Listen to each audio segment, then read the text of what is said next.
Hi friends, how are you doing? Yeah, it's been almost a year since my last video. Life has been hard. It continues to be hard. Lots of personal crises on what to do with my life. Also, I think COVID completely warped my sense of time. Like every day at the end of the day, I feel super exhausted. But yet I feel like I've accomplished nothing, but somehow all the time is gone. Anyway, I figured I should get back to making YouTube videos because it is a source of sanity.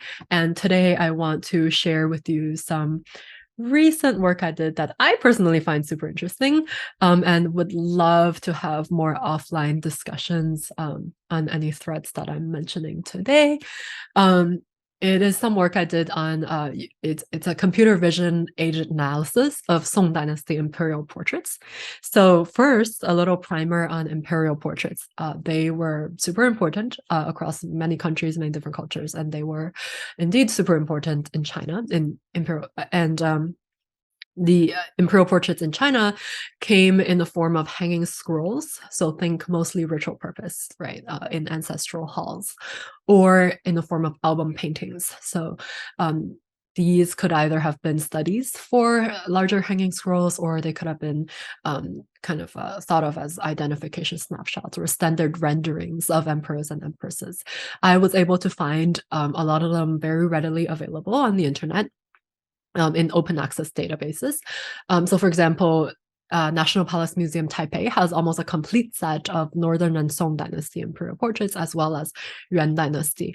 For Ming Dynasty and Qing Dynasty, since they were quite recent, I was able to find many of these portraits just scattered all over the internet, although I wasn't able to locate a complete source. But anyway, a complete set. But anyway, this presentation will focus mainly on Northern and Southern Song Dynasty imperial portraits. And I guess that warrants an introduction into Northern and Southern Song Dynasty, right? And here I'm showing you the set of portraits that I've used. We see that we have a complete set for emperors, but for empresses, we're missing a few. The Song Dynasty, it can be divided into Northern and Southern Song. And the reason for this division is that, at the end of Northern Song, the Jurchens came in from the north, right, attacked the Liao dynasty, which was on the north of Northern Song, captured the Liao emperor, came into Song, captured Qingzong and his dad Huizong and their families, and established the Jing dynasty, as you can see here. And Gaozong actually managed to escape Jurchen capture, and he escaped to the south, started a new dynasty, which he called Southern Song for continuity, because he is part of the lineage. And so that's why we have the Northern Southern Song divide, right? But today, the work that I'm presenting is kind of on this whole conglomerate, so the Song dynasty. It's very important to note that these imperial paintings could have been commissioned during the emperor's reign or posthumously. And posthumously is actually very interesting, because if a painting is commissioned posthumously, you can imagine that another layer of meaning could be imbued, right, by the person who commissioned it. So these there could have been ritual, memorial, didactic, or political purposes, which we will discuss in this presentation. So an example of a posthumous commission was the portraits of Zhenzong and his empress, which were suggested to have been commissioned by Renzong, which it's his successor. So Heping Liu has identified Zhenzong's empress depicted as Empress Liu, who was one of 3 possible empresses. And so this kind of gives you a taste of the type of scholarship that's been done on these portraits, right? Because we know exactly who the emperors depicted are, but the empresses depicted are typically just labeled as empress of ex-emperor. And some emperors had multiple empresses throughout their reigns, so the identity of the empress is one area of scholarship. Heping Liu has further identified Empress Liu's unusual facial makeup, namely the application of pigment to the face from the eyebrows downward in the shape of rectangular leaves to look like as if the face was covered by a thin veil. And he has identified this as a revival of an archaism that can be traced back to the 3rd century. So this is kind of like a taste of the type of scholarship that's done on these portraits, a little bit irrelevant to my presentation today, but I found it to be quite interesting. Yeah, so now for the things that are more relevant is studies on kind of previous studies by art historians on kind of like the meaning imbued onto these portraits. So one type of purpose is that these imperial portraits can be used as a method to claim legitimacy of power by overlaying imperial visages onto historical, legendary, and religious paragons. And a great example of this, as pointed out by Professor Hui Shu Li in her work, is Southern Song Emperor, who may have employed this strategy, Li Zong. Li Zong may have needed to employ this strategy because he ascended the throne under very, very sketchy conditions. So his predecessor's presumed successor died very mysteriously, and then Li Zong came onto the throne, right? So very, very sketchy. And so he may have wanted to consolidate power by using these kind of symbolism in the portraits.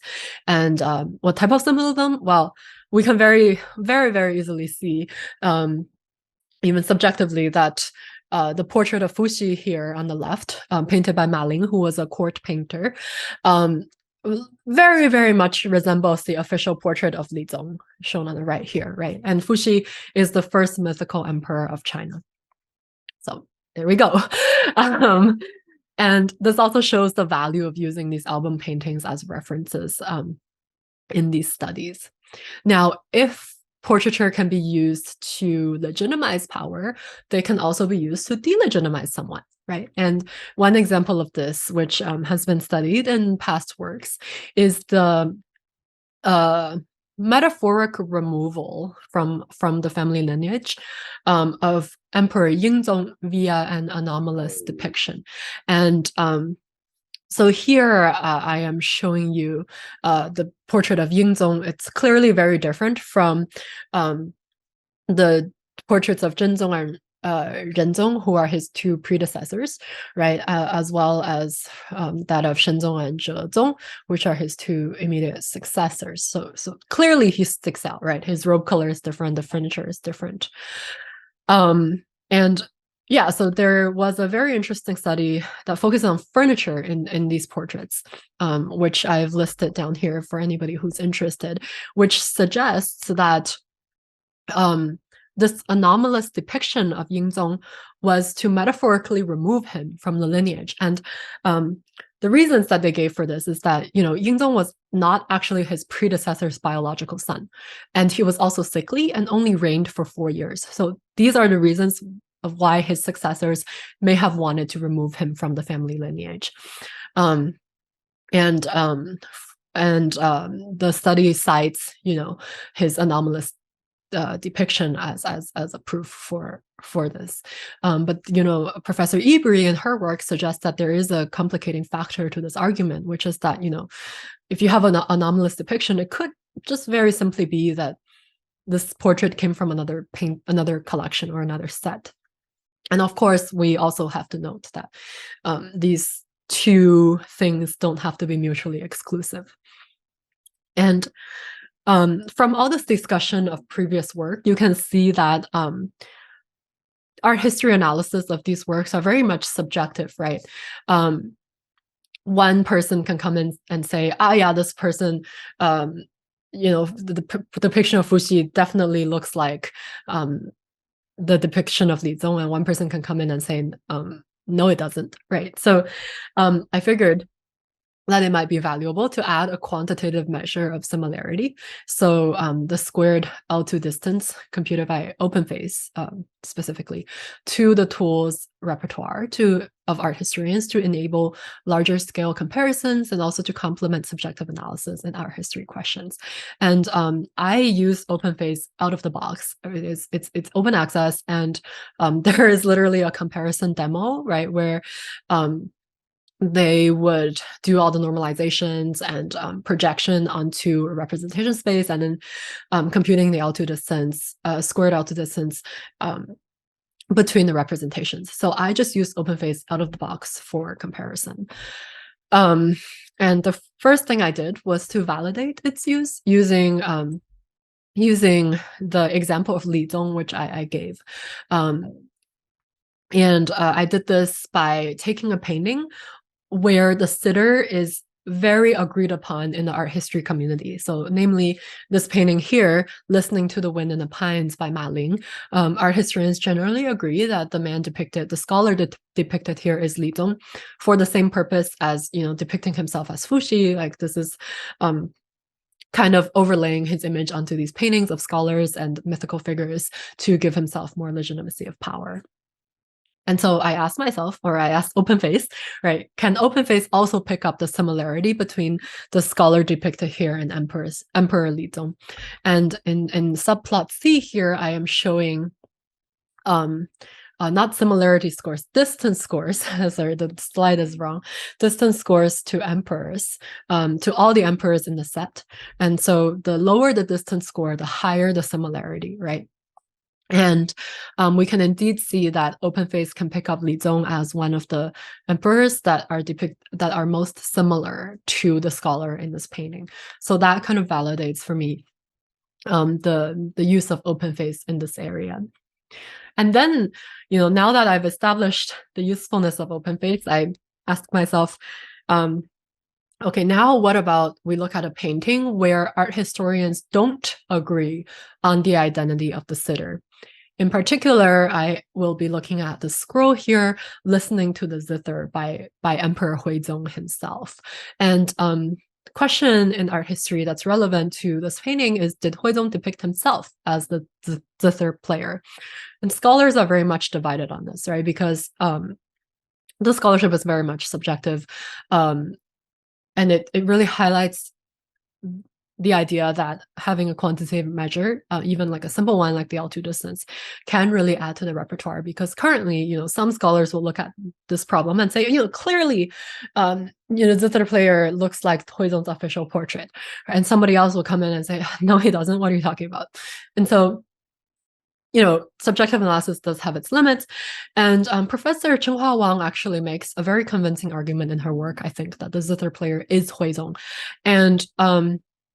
And this argument, I think, is convincing because it's not really based on subjectively saying whether the zither player looks like Huizong's portrait, but rather using other clues, right, such as the positioning in the painting, right? The zither player is positioned to the north, as the emperor almost always is, and the two people listening to the zither are clearly officials based on their dress, and they are depicted as below the zither player and listening attentively to him. So this kind of arrangement, for example, is one of the supports that she used for this argument, which I think is quite convincing. So turning the question around, instead of assuming that Huizong's official portrait is accurate and then asking whether the zither player looks like that portrait, I kind of turned the question around on itself, and I kind of assumed, what if we assumed that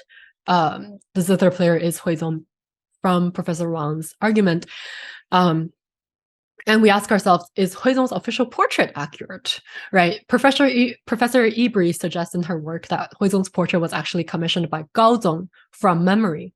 Now, remember that Huizong and Qingzong, his son, were captured by the Jurchens, and Huizong actually died in captivity.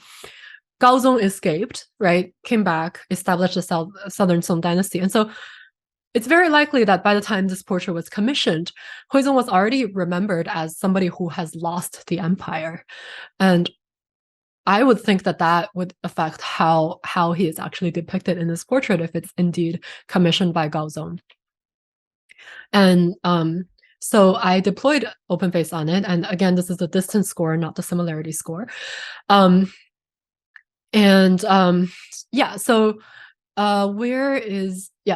we can see that Huizong actually has one of the highest distance scores computed by OpenFace to the zither player.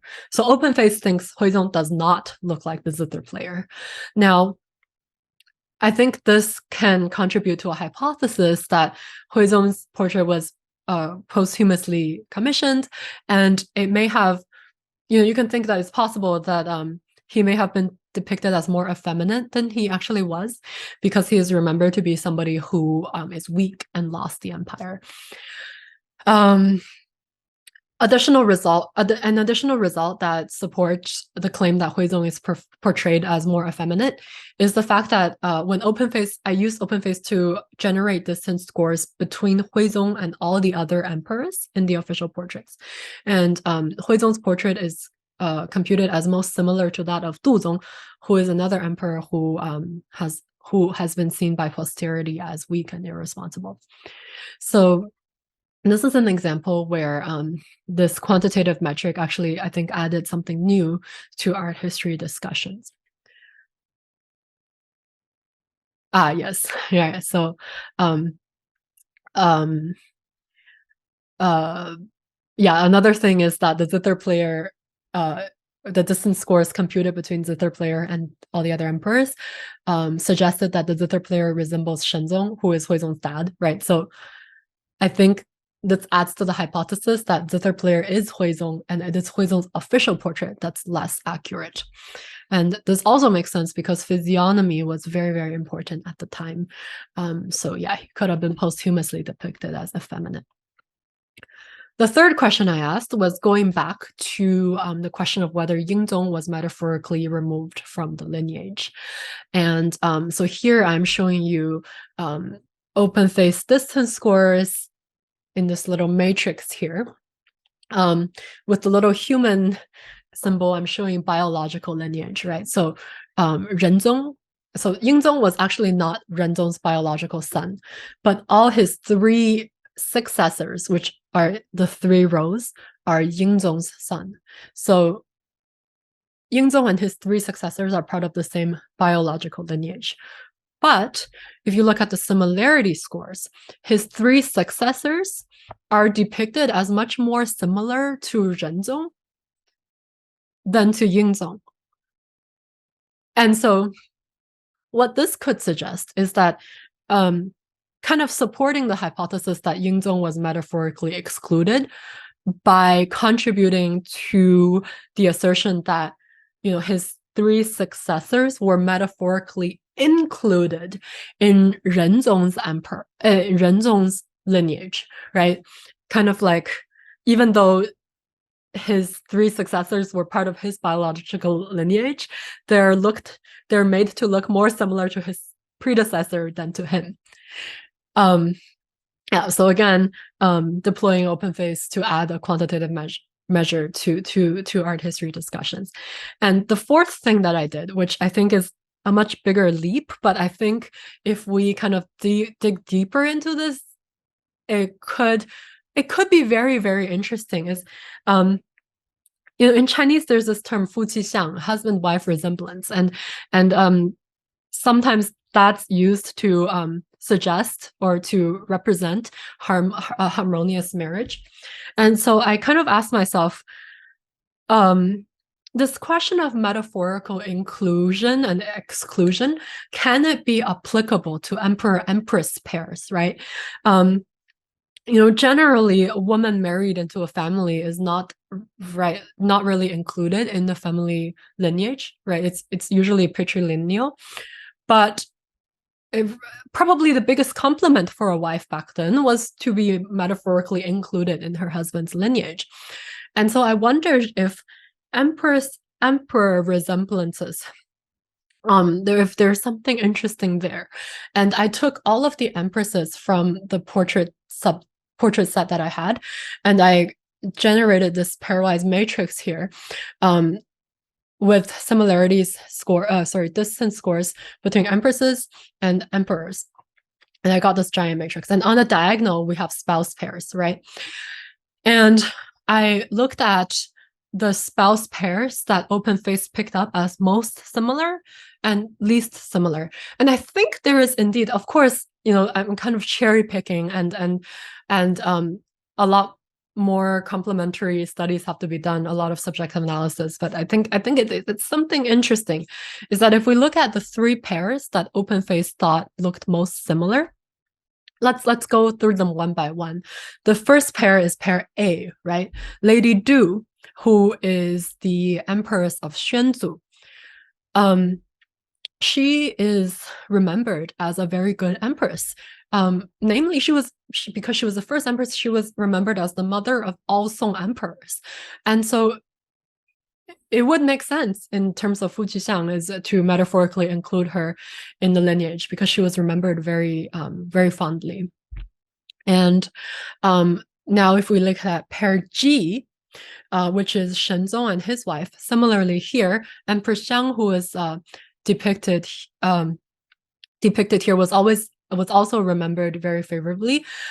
She was extremely smart and helped with statecraft. So I think she was the Empress Dowager for a few succeeding emperors, but then like stepped down at some point. And this is why she was remembered favorably as smart, but knew her place as a woman and knew when to step down. One pair that OpenFace picked up as similar, pair F, was initially surprising to me if we assume that it had something to do with similarity has something to do with Fu Jixiang is Ying Zong and his wife. Now, Ying Zong, if you remember, we have previously described, the question of whether he was metaphorically excluded from the lineage. So, like knowing this result kind of makes more sense because actually his wife was remembered not very favorably, and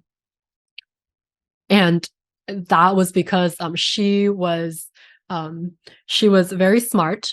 And was the Empress Dowager for for a few succeeding emperors, but unlike Empress Xiang, didn't know when to step down.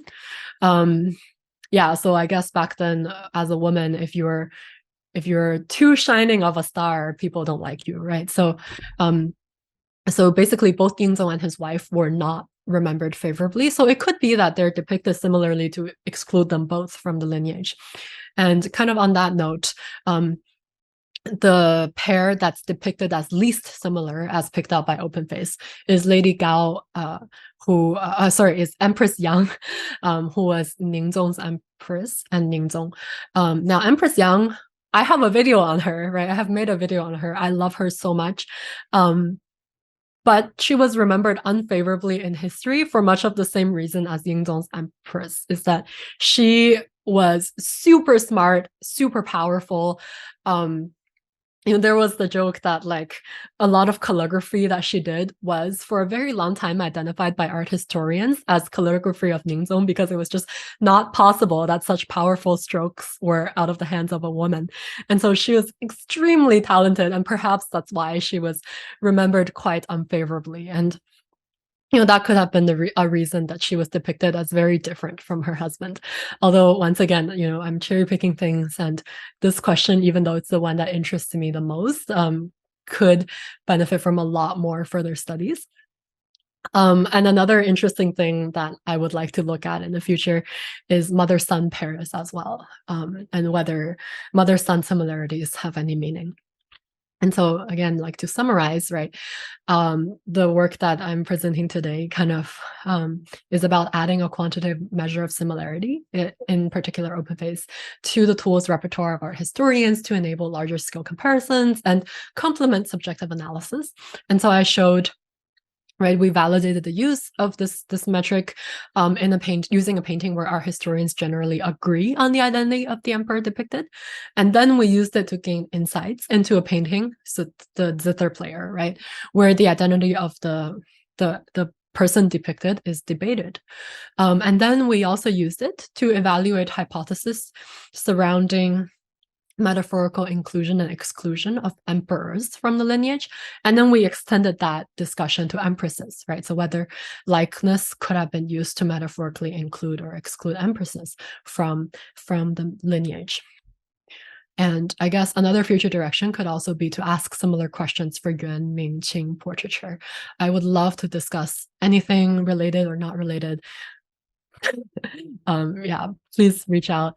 And thank you so much for listening to this. And yeah, just wanted to note that this work is spun off from coursework from an amazing course taught by Professor Vinograd. And also the techniques used were inspired by an amazing course taught by Professor Stork on ConvNets, convolutional neural networks for art history. and most of the artworks examined are from open databases. And so, yeah, I hope you enjoyed. I would love to have more discussions, and yeah, hopefully, I always say this, but life is hard, and I really hope that this time I will make good on being better with more regular uploads of videos. Um, Maybe I will even make a video or two on some of the existential crises I've had. Um, yeah. Anyway, thanks for watching and see you next time.